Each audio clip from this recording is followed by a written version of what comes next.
नमस्कार, आप देख रहे हैं द भारत 80 न्यूज का डिजिटल चैनल। मैं हूं आपके साथ फजल अब्बास। कल के रोज दरगाह हजरत अब्बास आलमदार में इब्राहिम रईसी जो राष्ट्रपति थे ईरान के, उनकी ताज़ियत गम के मौके पर कल कई मौलानाओं ने तकरीर की।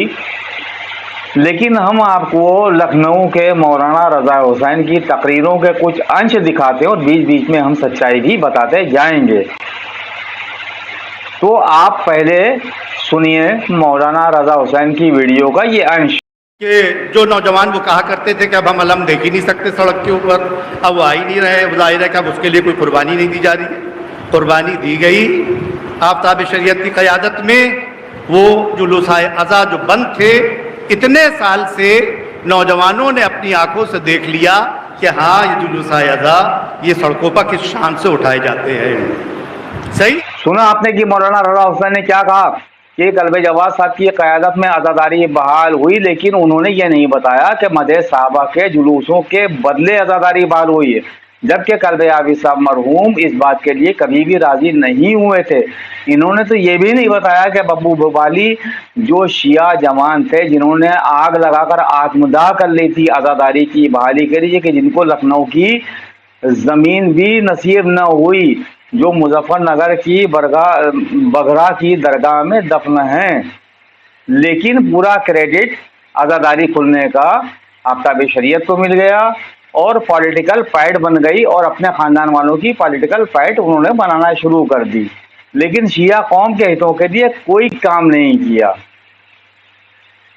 अब सुनिए इस वीडियो का अगला अंश, जिसका नतीजा ये हुआ कि इतना बड़ा सिफ्तैनाबाद का इमाम बाड़ा, जिसके अंदर मशीनें लगी थी, लकड़ी काटी जा रही थी, कारपेंटर का काम होता था, अंदर जब मैं गया देखने के लिए, दरवाजा जैसे ही थोड़ा सा हमने खोला, उसने कहा अंदर ना आइएगा, अंदर नहीं आइएगा, अंदर काम चल रहा है, यहाँ काम होता है, यहाँ ज़ियारत व्यारत नहीं है। और कर रहे हैं, ये आंखों ने देखा है। आज अरबों का इमाम बाड़ा, इतना बेशकीमती इमाम बाड़ा, वो आपके हाथ में है या नहीं, ये सच बताइए दरगाह के अंदर। वहाँ का इमाम बाड़ा आज़ाद करके कौम को दे दिया। कितना बड़ा झूठ। शिया कौम का इस इमाम बाड़े को आज़ाद कराने में बड़ा योगदान रहा, क्योंकि शिया कौम अगर प्रोटेस्ट ना करती तो मौलवी अकेले क्या कर लेते, और इसी कौम का इस्तेमाल किया गया। लेकिन इसी कौम के किसी आदमी को मुतवल्ली नहीं बनाया गया। मुतवल्ली बनाया गया कल्ब जावेद साहब नकवी के भाई शमील हिस्ट्री शीटर को, सिफ्तानाबाद का, और उसके साथ कई वक्फों का भी वो मुतवल्ली है। इसमें कमाल की बात यह भी है कि जो सिफ्तानाबाद के इमाम बाड़े में लाखों रुपए की इनकम है, क्योंकि वहाँ शादी ब्याह भी होते हैं, टेंट वगैरह भी लगते हैं, तो उसकी इनकम कहाँ जा रही है। उसके बाद उसकी दुकानें हैं, कई घर हैं। सिफ्तानाबाद के इमाम बाड़े की बहुत लंबी संपत्ति है, लाखों रुपए की पर मंथ की उसकी इनकम है। वो पैसा कहाँ जाता?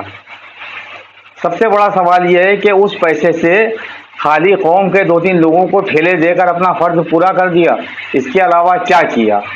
और वो सिफ्तानाबाद से कौम का क्या फ़ायदा हुआ कि जिस शिया कौम ने अपना काम काज छोड़ के, घर बार छोड़ के, बीवी बच्चों को भूखा रख के प्रोटेस्ट किए, जेल गए, लाठियाँ खाई, उनको क्या मिला उसके बदले? मुतवल्ली तो मौलाना का भाई बना। तो शियों को ये बात सोचना चाहिए। अब सुनिए इनकी अगली वीडियो का अंश। शाह मर्दा में वहां के ऊपर कदम जब हम लोग ने जाके रखा तो सामने से गोलियां चल रही थी। जनाब मजलिस पढ़ रहे थे, फ्रंट के ऊपर उलमा थे, मौलाना फिरोज साहब थे, वहां के कुछ उलमा थे, मैं साथ में था। सामने से गोलियां आ रही थी और वहां के ऊपर लड़ाई इतनी लंबी लड़ी। आप ये बताइए, अरबों की जमीन जो इमाम हुसैन की थी वो वापस ली गई या नहीं? अब सुनिए, फिर गोलियां आ रही हैं। शाह मर्दा में भी आफ्ताब शरीयत रज़ा हुसैन की टीम ने गोलियों का सामना करते हुए करोड़ों रुपए की शाह मर्दा की करबला को आज़ाद कराया, जो दिल्ली में स्थित है। कमाल की बात यह है कि गोलियों की बौछार होती है, लेकिन गोली किसी मौलाना के लगती नहीं है कि बाजू छू के निकल जाए या मामा छू के निकल जाए। ये भी एक मौजिज़ा हो सकता है, कोई दुआ ऐसी पढ़ के निकलते हो कि गोली हवा में ही रुक जाती हो, क्योंकि ये सब कमाल वाले लोग हैं। इनके आप अल्फाज सुनिए, आप पूरी वीडियो देखिएगा, नहीं तो मेरे भी अल्फाज सुनिएगा और इनके वीडियो रिवर्स कर करके देखिएगा कि किस तरह से शिया कौम को गुमराह किया जाता है और किस तरह से वार किया जाता है आपके नफ्स के ऊपर। उस समय केंद्र में सरकार थी कांग्रेस की, जब शाह मर्दा का ये मामला चल रहा था। अब ये बताइए, शाह मर्दा का भी लाखों रुपए की इनकम है पर मंथ की, तो वो लाखों रुपया कहाँ जाता है? सबसे बड़ी बात तो ये है कि वो लाखों रुपया जाता कहाँ है। कितने गरीब लड़कियों की शादियां करवाई, कितने गरीब शिया बेरोजगारों को रोजगार लगाया, कितने हॉस्पिटल बनवाए, कितने स्कूल बनवाए। अगर आप ये पूछ लीजिएगा तो हो सकता है सारी टाइगर के गुंडे आपको दौड़ा के मारे कि ऐसे सवाल पूछने की हिम्मत कैसे हुई। आलमनगर में पैर जैसे ही रखा जाकर जनाब ने उस सामने वहां से गोलियां चल रही थी, गौर कीजिएगा, लल्लू यादव और उसकी तरफ से गोलियां चलाई जा रही थी। इतनी बड़ी जमीन लेने के बाद गरीबों को बसाया गया या नहीं? इनकी लफाजियों को सुनिए कि गोलियों का सामना करते हुए लल्लू यादव से आलमनगर की जमीन से कब्जा हटाया और अपने कब्जे में लिया और कब्जा हटाकर वहां पर गरीब शियों को बसा दिया, लेकिन पूरा सच नहीं बताया। 1 से लेकर 2000 स्क्वायर फीट पर कबूतर की ढाबली जैसे छोटे छोटे क्वार्टर बनाकर शियों को दिए गए, जबकि कोलंबिया स्कूल के मालिक को कितने करोड़ रुपए की जमीन दी गई कि जिसपे वो स्कूल बना, ये नहीं बताया। उसके अलावा जो बाकी की जमीनों को दिया गया, लोगों को रसीदें काटी गई लाखों लाखों रुपए की, वो पैसा कहाँ गया? ये मौलाना कितना गुमराह कर रहा है। कह रहा है आलमनगर पे शियों को, गरीब शियों को बसाया। इसने ये नहीं बताया कि 2 करोड़ रुपया जो है स्कूल वालों से लिया। इसने ये नहीं बताया कि वहां से लाखों लाखों रुपए की रसीद कटवा कर लोगों को जमीनें दी गई और उसके किराए की वसूली भी होती है। तो ये सब पैसा कहाँ जाता है? और जबकि इसमें कमाल की बात यह है कि ये शिया वक्फ बोर्ड की जमीन नहीं है। बताया जाता है, क्योंकि इसके पेपर मेरे पास भी मौजूद हैं, कि ये सरकारी सीलिंग विभाग की जमीन है। क्योंकि उस समय अखिलेश यादव की सरकार थी, उस दौरान जैसे तैसे कर उस जमीन पर कब्जा करके उसको वक्फ बोर्ड की जमीन बताकर उस पर कब्जे करा दिए, जमीनें बेच दी गई और लाखों करोड़ों रुपया कमाया गया। ये है इनकम। अब इसमें इन गरीब शियों को क्या मिला? कुछ बेचारों को छोटी छोटी ढाबलियां मिल गई, बाकी जो एक बहुत बड़ा तबका गरीबों को पड़ा, उनको क्या मिला? मेरा अब सवाल है दरगाह में, जाहिर है अल्लाह की कसम खा के तो झूठी बहुत लोग बच गए हैं, लेकिन खबर बनी हाशिम आका अब्बास की कसम खा के मुंह टेढ़े हो गए या तमाचे पड़ गए हैं, अबू लहब बन गए, अबू जहल बन गए। तो कोई यहां बच नहीं सकता है। यहां पर आने के बाद कोई झूठ नहीं बोल सकता है। मुंह टेढ़े हो जाएंगे या सियाह हो जाएंगे? ये बताइए कि सब कुछ होने के बाद इतनी बड़ी शख्सियत मासूम, उलमा बैठे, सवाल है मेरा, उलमा के सामने मैं सवाल रख रहा हूं पब्लिक से, उलमा जाहिर है कि उसका जवाब बेहतर से बेहतर अवाम को तक पहुंचाएंगे। अज़ीज़ान निगरानी, हमारा सवाल ये है कि अब ये बताइए, यहां के ऊपर सब कुछ होने के बाद इमाम हसन मुश्तबा की अबा किसने खींची? सवाल, इमाम हसन मुश्तबा के नीचे से मुसल्ला किसने खींचा? बताए कोई? कौन अफराद थे वो कि जो मुसल्ला खींच रहे थे? खेमा ढा दिया गया था और आने के बाद नारे लगाए जा रहे थे और कहा जा रहा था, ऐ मोमिनीन को जलील करने वाले तुम पर सलाम, ऐ मोमिनीन को जलील करने वाले तुम पर सलाम। किसने यह माहौल पैदा किया था? सवाल है। अक्सर तो अपने ही थे वहां के ऊपर जो मुसल्ला खींच रहे थे, खेमे को जो ढा रहे थे, जो इमाम पर इल्जाम लगा रहे थे, अपने थे ज्यादातर वहां के ऊपर। अक्सर तो अपने ही थे वहां के ऊपर जो मुसल्ला खींच रहे थे, खेमे को जो ढा रहे थे, जो इमाम पर इल्जाम लगा रहे थे, अपने थे ज्यादातर वहां के ऊपर। क्या अक्सर तो अपने ही थे वहां के ऊपर जो मुसल्ला खींच रहे थे, खेमे को जो ढा रहे थे। दरगाह हजरत अब्बास ने गाजी अलमदार से बेखौफ होकर मौलाना रजा हुसैन ने जो जुमला कहा है उसके लिए इनको माफी मांगना चाहिए कि ये बहुत गलत जुमला कहा है इन्होंने। कोई शिया, मैं चैलेंज कर रहा हूँ, लखनऊ का कोई भी शिया दिल पर हाथ रखकर बता दे, क्या कोई शियाने अली ऐसा कर सकता है कि इमाम हसन मुश्तबा की जनमाज खींच ले और अबा खींच ले? लेकिन मौलाना रजा हुसैन ने क्या कहा कि वहाँ पर शियों ने ही, यानी कि अपनों ने, यहाँ पे अपनों का लफ्ज का, अपनों का लफ्ज वहाँ पे शिया समझिए, ये कोई और अपने नहीं है। और मैंने इसीलिए वीडियो को कई बार रिपीट कर दिया कि उसको बार बार रिपीट करके देखिए कि उन्होंने कहा क्या है कि ऐसी सियासत थी कि उस समय अपनों ने ही इमाम हसन मुज्तबा की जनमाज खींच ली थी और अबा खींच ली थी।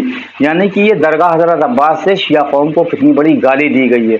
आप ज़रा सोचिए, कोई शिया तसव्वुर में भी सोच सकता है, जब इस दौर का शिया इतना मजबूत अकीदे का है, तो उस दौर में कि जब इमाम उसके सामने होंगे तो क्या उन लोगों के इतने घटिया और वाहियात होंगे? लेकिन ये आप लोगों को गुमराह करने के लिए, क्योंकि आप लोग मजलिसों में जाकर सोते हैं, तकरीरों में जाकर सोते हैं, फॉर्मेलिटी पूरी करते हैं, मसाला मुंह में भर के तकरीरों को ध्यान से सुनते नहीं हैं।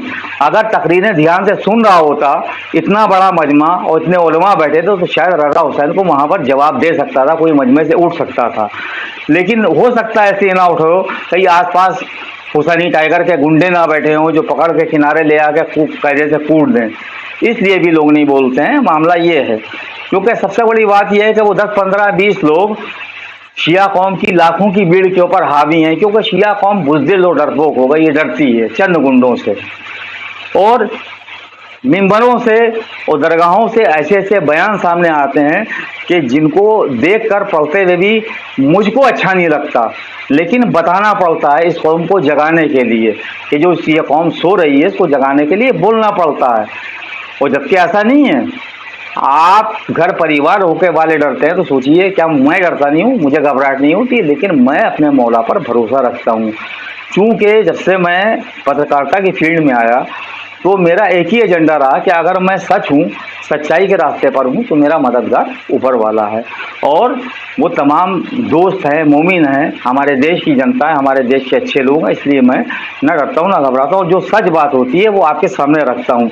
तो बहरहाल ये अल्फाज जो कहा है, इसके लिए इनको माफ़ी मांगती हुई वीडियो डालना चाहिए और ऐसे मौलानाओं को मिंबर पे भी ना बैठाना चाहिए कि जो आपको ही, यानी शिया कौम को ही ब्लेम करते हैं कि इमाम की जानमाज और अबा खींचने वाले अपने थे। कितनी बड़ी बात कह दी है, आप लोग ज़रा सोचिएगा। खैर बहरहाल मैंने तो अपना मैसेज आप तक पहुंचा दिया, मैं तो वो सवाब का मुस्तहिक बन गया। अब आपके ऊपर डिपेंड करता है कि आप सवाब में मुब्तला होते हैं या अजाब में, वो आपका काम है। इतना ज्यादा गलत प्रोपेगेंडा किया गया कि इमाम मासूम अलैहिस्सलाम के सामने ऐसी कंडीशन को पैदा कर दिया। सही है, सुल करना पड़ी या नहीं करना पड़ी, आप देख सकते हैं। तो क्या सवाल ये नहीं कर सकता हूं, कितना गलत प्रोपेगेंडा किया गया इलेक्शन के अंदर, कितना गलत प्रोपेगेंडा किया गया कि वो कह रहे हैं कि उनको दिए, आप उनको दिए, उनको दीजिए। सही है, हालात कैसे बनाए गए, हालात किस तरह के पैदा किए गए। कहीं पर भी जनाब ने यह नहीं कहा कि आप सब इस हुकूमत को या जिसको भी और जिसका भी बैत कर रहे हैं आप उसको दिए। कुल मिलाकर आप कह रहे हैं, उन्हीं ने सीधी सी बात कही, आज़ादारी के लिए जिसने काम किया है, आज़ादारी के लिए हमारे जुलूस आयाज़ा अमन से उठे, हमारी जो इतनी करबलाएं छुड़ाई गई, जिनको मैं शख्सी तौर के ऊपर जानता हूं, इसलिए आप लखनऊ की हैसियत से अगर हम उनकी हिमायत करते हैं जुलूस आज़ा को और अपनी कौम की मसलहत को देखते हुए, लेकिन इस बोर्ड को, इस बात को गलत प्रोपेगेंडा देने के लिए क्या क्या किया गया, क्या क्या किया गया, वो सब आपके सामने हजीजा निगरानी। अंदाजा लगा रहे हैं कहना क्या चाहता हूं? कहना सिर्फ इतना चाहता हूं कि जो पीछे बैठे हुए गलत प्रोपेगेंडा कर रहे हैं उनके चेहरों को पहचानिए। जिसने कौम के लिए पूरी जिंदगी कुर्बानियां दी हैं उसके चेहरे को पहचानने की कोशिश कीजिए। इसी मिंबर से, इसी जगह पूरे लखनऊ के अंदर गौर कीजिएगा, गौर कीजिएगा, इतने बड़े फकीह को क्या ना कहा गया मिंबर से, इसी मिंबर से क्या ना कहा गया, उसका पुतला जलाया गया और क्या क्या किया गया और क्या क्या किया गया और क्या क्या किया गया। क्या आपको तारीख भूल गए आप? हादसा हुआ है उसके मौके पर जो ये शहादत हुई है, एक गम का प्रोग्राम, ताज़ियती गम का प्रोग्राम हो रहा था और ये लोग अपने दुखड़े रो रहे थे, अपने ज़ाती दुखड़े रो रहे थे। यानी कि अब ये मेंबर अपने ज़ाती मामलों के लिए इस्तेमाल करने लगे। शिया कौम ये याद रखे जिस शिया कौम की बका की ये मौलाना बात कर रहे हैं, इन्होंने वक्फ का सदस्य बनते ही करोड़ों रुपए की कमाई कर करोड़ों की लागत का मकसद हुसैनी हाल कश्मीरी महल्ले में बनवाया, और अभी हमारे सूत्र बता रहे हैं कि कैंपल रोड पे भी इन्होंने एक मैरिज हाल बना दिया। अब कोई इनसे ये पूछे कि भाई वक्फ का सदस्य बनते ही आपके पास कौन सा कुबेर का खजाना निकल आया, जबकि आपने अभी पिछले वर्ष देखा कि इनकी सगी चची ने एक वीडियो वायरल की थी, पोस्ट की थी यूट्यूब पर, कि जिसके अंदर वो बयान कर रही थी कि इसने हमारा हक गस्ब कर लिया, हमारे बच्चों को डराता धमकाता है। बाद में इन्होंने कुछ लोगों को मिलाकर उस मामले को दबा दिया, वो उभर नहीं पाया, लेकिन वो वीडियो आज भी उन मुहतरमा की हमारे शर्मबेरी समाचार पर मौजूद है। आप चाहें तो उस पर जाकर देख सकते हैं, क्योंकि उसका नाम चेंज हो गया है, आप उसको जाकर देख सकते हैं। दूसरी बात, टिकायत आया तालाब के पास जो जैनबिया बनी हुई है, इन्होंने वहां पर भी कब्जा कर लिया, वहां पर इनके भांजे भतीजे मुतवल्ली और सदर बन गए। यानी कि कल्बे जवाद के खानदान के जो लोग थे वो तो मुतवल्ली बन ही रहे थे, लेकिन जो रजा हुसैन जो उनके राइट हैंड हैं वो कहाँ पीछे रहते। तो सबसे बड़ी कमाल की बात इसमें ये है कि जिस शिया कौम को इन लोगों ने मौला के नाम पर, आज़ादारी के नाम पर प्रोटेस्ट करवाए और उनके ऊपर बड़े बड़े केस लगे, लाठियां खाई, उसी शिया कौम के किसी एक आदमी को इन्होंने कहीं का मुतवल्ली नहीं बनाया। बनाया किसको? अपने रिश्तेदारों को, अपने खानदान वालों को। तो शिया कौम के लोगों, अब तो आंखें खोलो, कम से कम समझो कौन तुम्हारा, आपको कौन पराया, और इन लफ्ज़ों से होशियार रहो। अब हम चलते हैं फिर आगे की ओर। अब सुनिए, फिर पुराना फितना उभारा, यानी कि शहीद इंसानियत किताब जो निकली थी उसको लेकर शिया समाज के दो गुटों में इस किताब की कुछ बातों को लेकर विवाद हुआ था, कुछ टिप्पणियों पर विवाद हुआ था, जिसमें विवाद अपनी चरम सीमा को पार कर गया था, जिसमें 21 रमज़ान के रोज़ भी शियों में आपस में घूसे लाते चली और एक बहुत बड़ा दंगे का माहौल हो गया। एक अंजुमन चल रही थी तो उस अंजुमन में आपस में वार शुरू हो गया। एक घर के परिवार के 4 लोग अलग, 4 लोग अलग, यानी कि इतना खतरनाक ये सैयदी नक़नी का मैटर था कि जो खत्म हो गया, शांत हो गया। लेकिन ये मौलाना रजा हुसैन कितना बड़ा फितनागर मौलवी है कि इसने फिर वही फितना शुरू कर दिया। सैयदी नक़नी के मामले को इसने फिर उभारा, जबकि आपको याद होगा अभी ललन टॉप पर शमील शमसी, अली जैदी और अमील ने ललन टॉप को एक इंटरव्यू दिया था जिसमें शिया सुन्नी नफरत की बात कर रहे थे। तो अब आप यहाँ से समझ लें कि इनकी लॉजिक क्या है, ये क्या चाहते हैं। सैयदी नक़नी का मामला उभरेगा तब भी शिया आपस में एक दूसरे को तानाजन हो जाएंगे, एक दूसरे से दुश्मनी कर देंगे। शिया सुन्नी होगी तब भी मुसीबतों में गिरफ्तार हो जाएंगे। तो इनसे पूछेगा कौन कि भैया जो वक्फ बोर्ड का तुमको बनाया गया था तो तुमने क्या किया, कौम के लिए क्या दिया, शियों को क्या दिया, इन अज़ादारों को कि जिन्होंने प्रोटेस्ट में लाठियां खाई, मारे खाई, उनको क्या। तो ऐसा रहबर फिलहाल कल्बे जवाद हम सब की मजबूरी है, उनकी मजबूरी कौम नहीं है। अब सुनिए, ये इनके आखिरी शब्द हैं और ये सबसे खतरनाक शब्द हैं। जरा सोचें शिया समाज के लोग, इनकी मौका परस्ती और इनकी मतलब परस्ती वाली सोच। रजा हुसैन ने अपनी तकरीर में आखिर में क्या कहा कि कल्बे जवाद को शियों की ज़रूरत नहीं है, शियों को कल्बे जवाद की ज़रूरत है। अब आप ज़रा सोचें कि जब प्रोटेस्ट थे, जब वक्फ के ऊपर कब्ज़ा करना था, वक्फ ज़मीनों और इमामबाड़ों पर कब्ज़ा करना था, तब शियों की एक भीड़ को लाना था क्योंकि अपना काम निकालना था। अब क्योंकि कोई टेंशन की बात नहीं है, चेयरमैन अपने घर का, मुतवल्ली अपने ख़ानदान के, और बाकी जो मुतवल्ली बने हैं वो शायद ग़ुलामी का पट्टा पहने में हो, नहीं कह सकते, शायद 1-2 ईमानदार भी हो सकते हैं, कुछ उनसे सहमत ना हो लेकिन मजबूरी में काम कर रहे हो। बहरहाल ऐसा हुआ।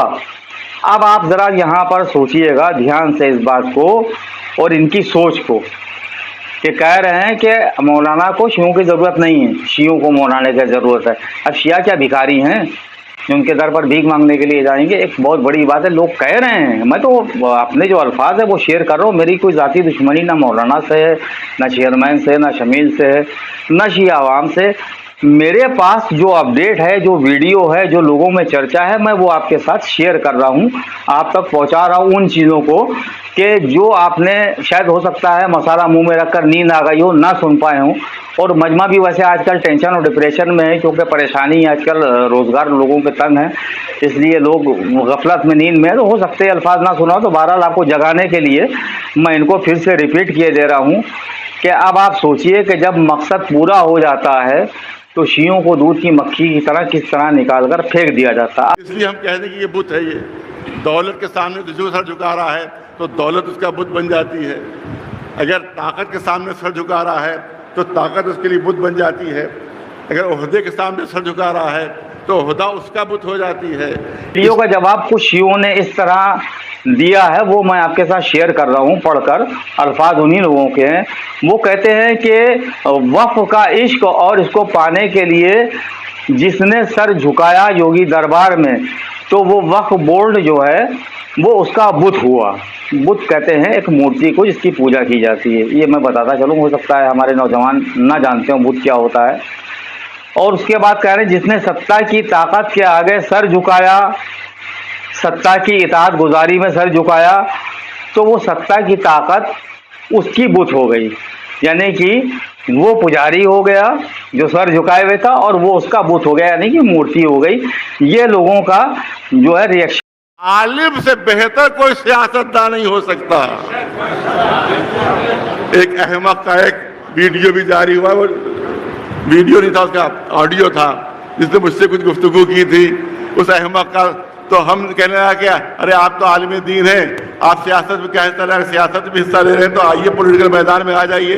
तो मैंने फिर मिसालें दी उनको। इब्राहिम रईसी भी तो आलिम है, आयतुल्लाह खमैनी भी तो आलिम थे, आयतुल्लाह खामनेई भी तो आलिम है। तो उसने कहा इतनी बड़ी बड़ी मिसालें आप क्यों दे रहे हैं? क्या बड़ी मिसालों ही से छोटी मिसालें बनती हैं।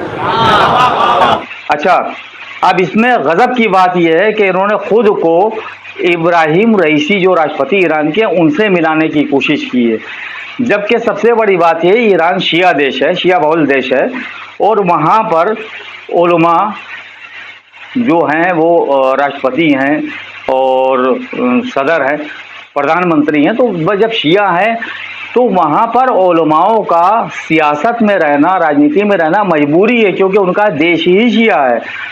मौलाना कल्बे जवाद साहब जिस देश में रह रहे हैं वो हिंदू देश है, वो सनातनी देश है।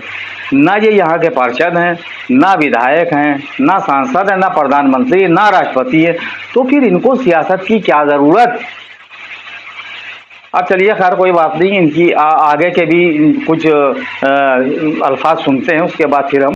सियासत शजरे ममनुआ नहीं है, मगर सियासत ऐसी नहीं होना चाहिए जैसे आजकल समझी जाती है कि बहुत बड़ा मक्कार है तो सियासतदान है, बहुत बड़ा चोर है तो सियासतदान है, बहुत बड़ा धोखेबाज है तो सियासतदान है, जो वादा करके मुकर जा वो सियासतदान है। नहीं, सियासत के मानी है कौम के हुकूक की हिफाजत करना, आवाम के हुकूक की हिफाजत करना। और याद रखिए कि आलिम दीन से बढ़कर ये कोई काम अंजाम नहीं दे सकता। एक सलमान। अब इसमें आगे कहते हैं कि कोई बहुत बड़ा धोखेबाज है तो वो सियासतदान बन गया, कोई वादा ना करके निभाए, वादा करके ना निभाए तो वो सियासतदान बन गया। तो त्यागी के कार्यकाल में से पानी पी पी कर कोसने वाले एक मौलवी को मैं भी जानता हूं, जो नमाज के बाद बद्दुआ करते करके चीख चीख कर कहा करते थे कि जिस दिन वक्त मेरे हाथों में आ गया उस दिन मैं हर शिया अंजुमन को एक एक वक्फ दूंगा। लेकिन मौलवी साहब के दामाद चेयरमैन बन गए, वक्फ मौलवी साहब के हाथ में आ गया, उसके सरपरस्त पहले से थे और मजबूत वाले सरपरस्त बन गए। और इनका भाई शमील हिस्ट्री शीटर मुतावली बन गया, इनका जो है भांजा वो अमील बन गया, अमील वो बन गया मुतावली। बहरहाल खानदान के कई एक एक आदमी कई कई जगह का मुतावली है, जाके पता कर लीजिएगा अगर हिम्मत और जिगरा है हुसैनी टाइगर से पंगा लेने का तो। और अगर डर लगे तो अपने घरों में बैठ जाइएगा। बहरहाल तो ये अब आप बताएं कि जो वादा करके भूल जाए वो एक अच्छा सियासतदान। तो सबसे बड़ी बात यह है कि अब इस सियासत को मैं क्या काम दूं, क्योंकि जो आलिम होता है वही सबसे बड़ा सियासतदान होता है। ये मेरे अल्फाज नहीं, क़िबला और काबा आफ्ताब शरीयत के अल्फाज हैं। बहरहाल आज की हमारी अपडेट कैसी लगी हमें ज़रूर बताएं। हमारी वीडियो को ज़्यादा से ज़्यादा शेयर करें, लाइक करें क्योंकि कुछ जो हमारे चैनल के विरोधी हैं उनका ये कहना है कि इनके व्यूज़ कम है, कहाँ इनके चैनल पे चलवा देते हो। और आपको एक बात और बता दें कि अगर इनका कोई विरोधी पक्का वाला है तो वो हमसे संपर्क कर सकता है, और अगर पक्का वाला विरोधी नहीं है, कोई दोगला है, तो मेरे पास ना आए किसी भी न्यूज़ के लिए, क्योंकि अक्सर ऐसे ही हुआ है। पहले तो लोग बड़े जोश के साथ आए हैं, वीडियो चलवाई है, और बाद में जब उनके पास फ़ोन आया है चेयरमैन के या और किसी के, तो डर के मारे उन्होंने सरेंडर कर दिया है। और मैंने अभी आपको ये भी बताया था कि शिया वक्फ बोर्ड की प्रॉपर्टियों पर 60 से 70% शिकमी किराएदार रह रहे हैं, यानी कि जो वक्फ के किराएदार हैं, जो 100, 200, 500 रुपया देके रहते हैं, वो दूसरे किराएदारों से मोटी पकड़ी मोटा पैसा लेकर उठा रहे हैं। चेयरमैन मोतावल्ली बेदाग हैं, वो किराएदार मुजरिम हैं, और जो वो ले रहा है शिकमी किराएदार, ये दोनों मुजरिम हैं। ये आप समझ लिए कि कभी भी अगर रस्सी टाइट होगी, पकड़े जाएंगे, तो सज़ा वक्फ के किराएदार को भी होगी और सज़ा शिकमी किराएदार को भी होगी, ये समझ लिए। लेकिन जो पैसा आप चेयरमैन को या मुतावल्ली को दे रहे होंगे या ना दे रहे होंगे, बहरहाल मैं एक मिसाल दे रहा हूँ, तो वो तो उनका पैसा फ्रेश हो गया, सुरक्षित हो गया। लेकिन आपके लिए असुरक्षा के इतने दरवाजे खुले हुए हैं कि कभी भी आप लटक सकते हैं। तो लिहाजा पैसे की लालच में मत आइए। वक्त में अगर किसी शिकमी किराएदार को रखे में है तो हटा दिए, ठीक है। इससे कम से कम जो वक्फ बोर्ड के भ्रष्टाचारी हैं उनकी इनकम में गिरावट आएगी, और वो हो सकता है उनके अंदर कुछ सुधार पैदा हो, वरना हो सकता है कि जब सरकार बदलेगी तो वो अपने आप को सुधार पैदा कर देगी। देखते रहिए द भारत 18 न्यूज़ का डिजिटल चैनल। नमस्कार, जय हिंद।